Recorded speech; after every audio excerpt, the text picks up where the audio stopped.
Hi, everyone. So the topic of the day is putting trust back in traveling. Like Epi was just saying, we are a online marketplace for professionally managed short-term accommodation available all over the world. To give you a little bit more information about what we do, we specialize on professionally managed properties that are available on an instant basis for anyone who's looking for a short-term stay. So non-hotels. We started the business back in 2008 in New York City.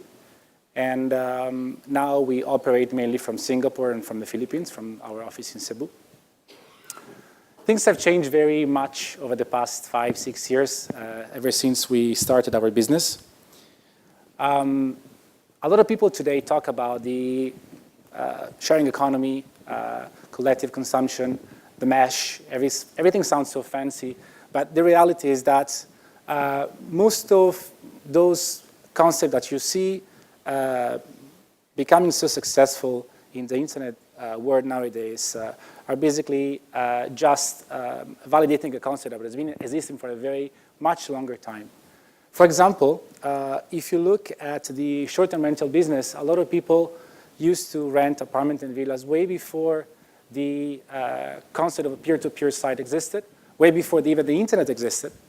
And the same you could say for renting a bike or for tour guides as well. So if any kind of activity that is now related to the peer-to-peer space pretty much existed before, but was very inefficient in the process.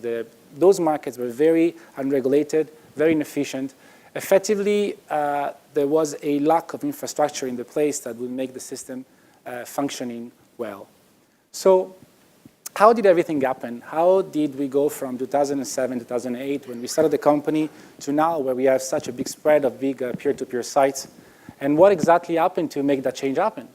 Well, the first thing is the economic crisis. Especially if you look at those years, there's been a lot of distrust for the big brands. And a lot of people have started being more keen to, or being more receptive to new concepts. Also the idea that as the population grows and the resources are diminishing, people becoming more aware of the importance of resources and they become more responsible in that sense. The other thing is the culture. The culture has changed dramatically over the past 5 years. Now everyone is sharing photos of what they're eating or where they're going to or places they want to visit. Again, 5-6 years ago, the world wasn't as shareable or shared as it is today. So in the process of making Roomorama, one of the things that I noticed is that, wow, this is really incredible. There's people who share everything about their life. There's a possibility they may want to open their home to a stranger, or they may want to stay with somebody else since they're so receptive to the idea of sharing. And the third element that really made all of this possible, obviously, is technology. Technology is accessible to everyone nowadays. Everyone accesses the internet from their mobile devices, from the Google Glasses, from the watches, from their computer. And on the other hand, if you want to create a product just to validate an idea, it's relatively cheap to hire just a developer, work on the product for a couple of months, and then see whether that idea can work or not.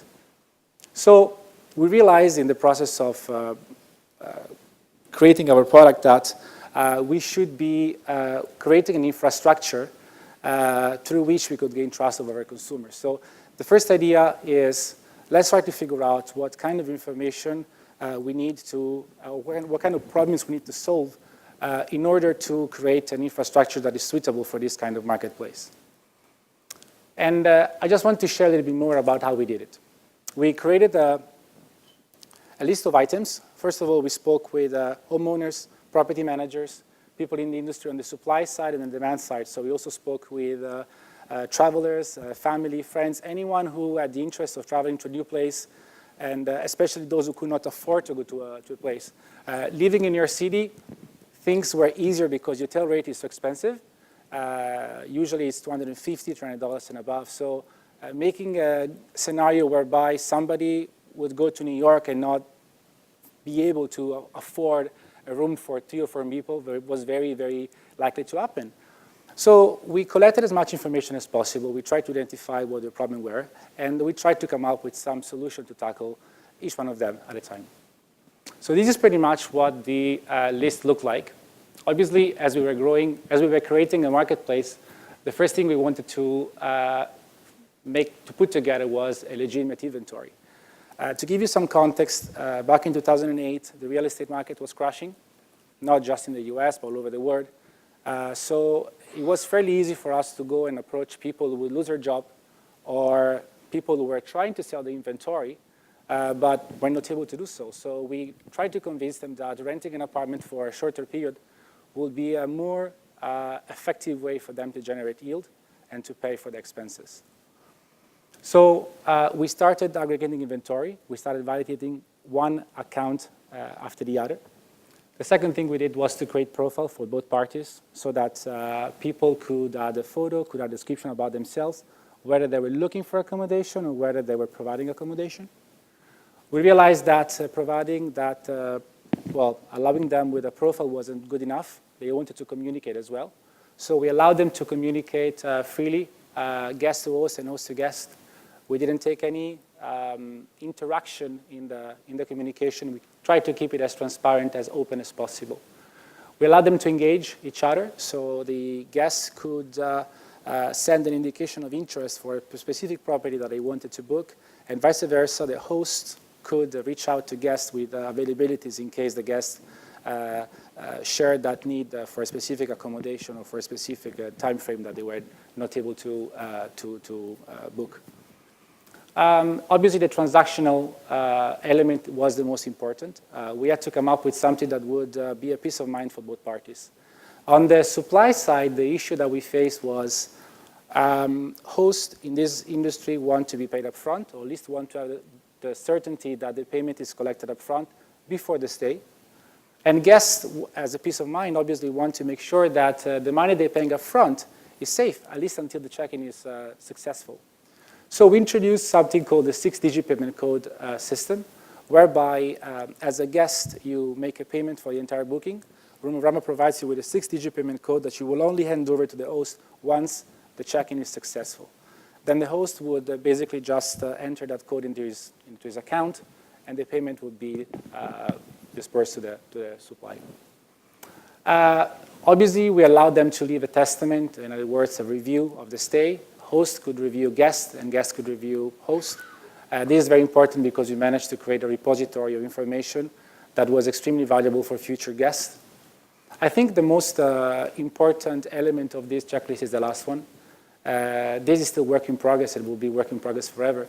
Effectively, as any company in the sharing economy, we have our own message. Our message is you can now share an apartment or a villa seamlessly and safely wherever you go. And obviously, for the supply side, the message is you can do the same by making your space available, and you can rely on us for the transactional part. So for us was and still is very difficult, especially in this region when it comes to Asia, where the concept of opening up your space to a foreigner, for a stranger, is such an odd concept. It's very important to leverage the media, to leverage the social networks, to leverage every possible mean to send a message across. So it's still a work in process.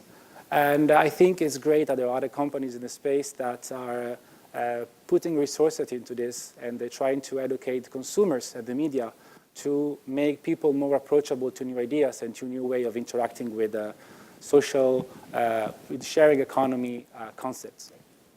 I want to talk about a little bit about the future, or at least what I think, what I think could be the important element that will reshape the future of travel in the future based on the changes that we've seen over the past couple of years. The first one is the creation of new vertical within validated, established business models. Now you can pretty much find a peer-to-peer platform for every kind of service in the travel space you ever dreamt of, whether it's reviews or whether it's renting a boat or renting a car. anything. You can even have a cook come into your place and cook for you. The other interesting trend that we are seeing is niche within validated businesses. For example, in vacation rental, you can see the creation of microsites for gay-friendly apartments or people or student-friendly apartments. So this kind of stuff will probably spread more and more over time. The reason why all of this is possible is because not only there's more people available online, but people are sharing more and more information. So it's easier to segment or to target a very specific type of user base. These 5 years ago, even probably 3 years ago, would have been difficult to achieve. The second element that I think will play a very important role in reshaping the travel in the next few years obviously has to do with the access to credit. There's a lot of countries, especially in the region nearby, that are not being tapped to a full extent because obviously most people don't have a debit card or a credit card, maybe because they don't have enough credit history, maybe because they don't have a high enough income, or maybe just because it's not part of the culture, it's a cash culture.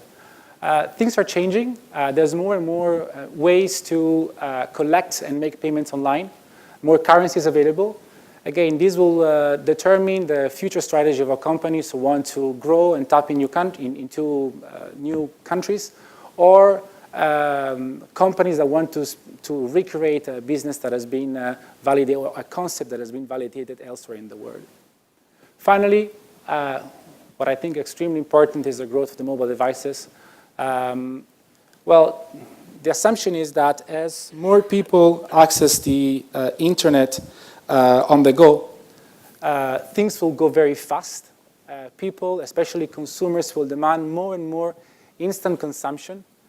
They will want not only to communicate, interact with the outside environment, but they will want to make payments happen as soon as possible. So this hopefully would have a tremendous impact on the e-commerce world moving forward. So this is pretty much it. If you have any question, you can send it over email or you can ask me right now.